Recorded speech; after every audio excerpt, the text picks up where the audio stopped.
Пазарџиите револтирани поради новиот закон за пазари, кој владеачкото мнозинство го донесе по предлог на владата, директно дирајќи врз нивниот джеп. Пазарџиите бараат политичарите од власта да дадат на пазарот да видат нивната мака. Тие бараат итно укинување на законот, а не негово одложување за 1 година. Тие порачуваат дека немаат за преживување, а камоли за уште поголеми давачки. Не ќеме да се манипулира со луѓето, сакаме скрос укинување на законот. Нема потреба од тие рекетари и тие малски силеџи да не овдека малтретираат. Само плюс давачки, ништо. Ништо со 60 евра, кој што ни нудат они, ништо. На какви видите како тече вода над нас бе. И уште по 60 евра за што да ги даваме?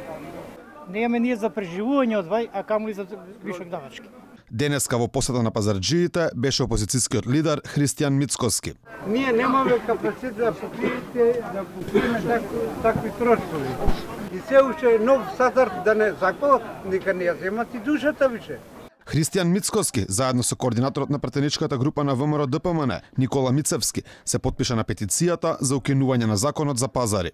Доколку Социјалдемократскиот сојуз на Македонија, СДСМ и ДУИ одлучат денеска, еве рекоа петок е, да има предвремени парламентарни избори, ВМРО ДПМН и коалицијата за подобра Македонија ќе победи на тие предвремени парламентарни избори и една од првите одлуки на таа нова влада ќе биде укинување на ова законско решение доколку не успееме сега во рамките на парламентот да го убедиме парламентарното мнозинство дека ова е штетен закон.